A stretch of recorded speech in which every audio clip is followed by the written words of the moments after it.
I think one thing we have to be really cautious of from the outset is to look at the fact that it was so unique in terms of the protocols in place. So, okay, we can obviously talk about the impact that an empty Twickenham will have, but also the fact that it was a curtailed squad, that they weren't able to have as much flex as perhaps they would usually. So 28 named players, in which they weren't then able to bring in many more. So I think that does explain a little bit about bringing certain players in, but I absolutely agree. The last time we saw failure at this level, it ousted Rob Shaw, Kerr, Haskell and Brown. They got cut. Yeah. So I'd be very interested to see what's going to happen now as a result of this, because ultimately what it comes down to is these players have lost that confidence and they've lost that ability to show what they are capable of. And it's also backed up by the stats. I mean, I add to in your caveat, I would add this. The peculiar problem with the Saracens players, which I have highlighted, they didn't get any game time because the Championship wasn't on. That meant even if they'd been not picked to get game time with the clubs, they couldn't have played before Wales because they didn't have any fixtures. If they've only come in after Wales, they've had one fixture against the Cornish Pirates, and he would have said, well, but on the other hand, people say, if you leave out 5 players and 360 caps, what on earth are you doing in the spine of your team? So, yes, I understand that, but what I don't understand is the minute nature of tinkering and so on. I mean, I know he wanted to play Millers, and I actually was looking forward to seeing Daly at 13. But it all comes back to this, the flexibility. If you're going to say, right, we need tried and tested, we don't need tried and tested, we need amendments, you've got to signal that, because at the moment, you've got players who are not playing well, and to me, they unless they get a short, sharp shock somewhere, I'm not sure how it's going to be shaken up. Yeah, I'd be slightly more cautious if I was the support staff, to be honest, of the players, because like you said, there's a degree of protection for them. But if you're wanting to make a statement, so often you see it, the head of the team, the director of rugby, whatever, they throw the lieutenants under the bus pretty quick. So I think I'd be pretty shaky times if I were anyone in the periphery of this spearhead, that's for sure. Yeah. Look, if we are talking just about players, well, let's talk about the coaching setup. John Mitchell defence has done, a job for a long, reasonable amount of time, considering a national coach. What defensively, I've been disappointed the way they've been unpicked from set pieces actually in this tournament several times.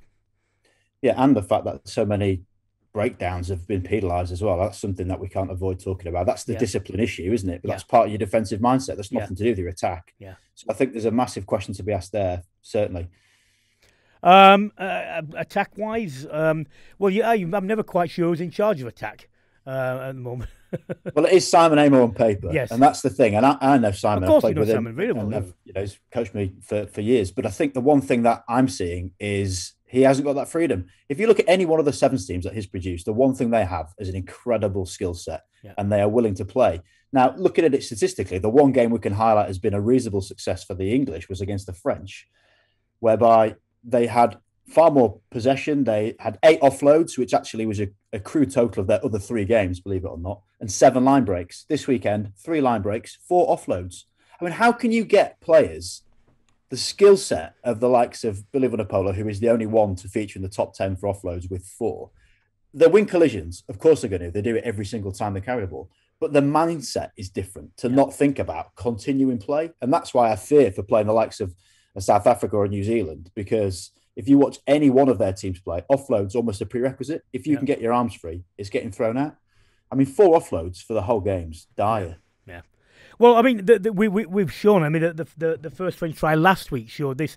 They didn't play particularly well. 4 offloads, bang in the corner, and we've got to explain to people who maybe not quite understand this. Not trying to be patronising, but defences are so good now. You can shore up big carriers.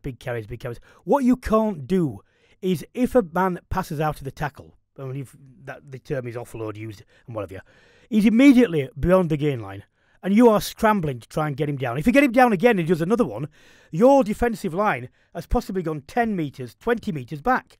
And even if you're sprinting back, you've got to go round the corner to get back on side.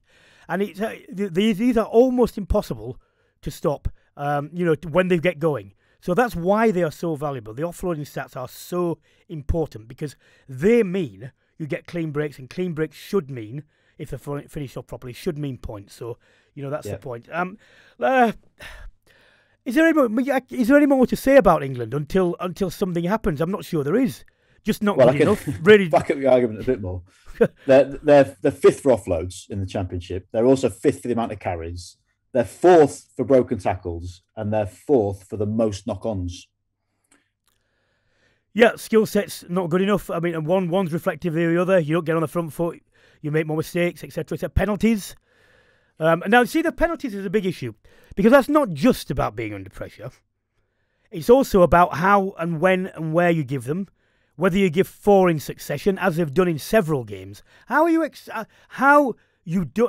You know, if you give 4 penalties in succession, you are gonna end up conceding points, or if not, losing opportunities to score points and being back in your own half. And that's what we've seen with England. You know, not enough red zone entries. Too few occasions have they stayed there for more than, you know, a couple of phases or your set pieces. And the concession of penalties in succession has been absolutely killing them. 67 penalties across the whole championship, equal with Italy.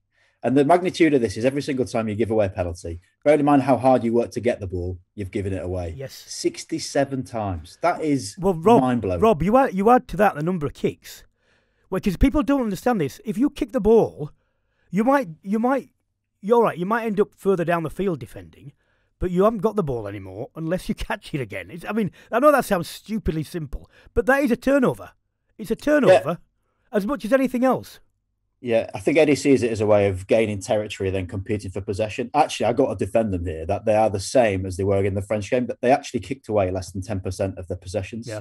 It doesn't feel like that because what's happening is there's not enough time to gain that momentum. Whereas you watch Ireland play, it was 2 carries, front football, then they played and accrued up to 20 phases. Yeah. You just don't see that from England at the moment. So you've got to wonder why.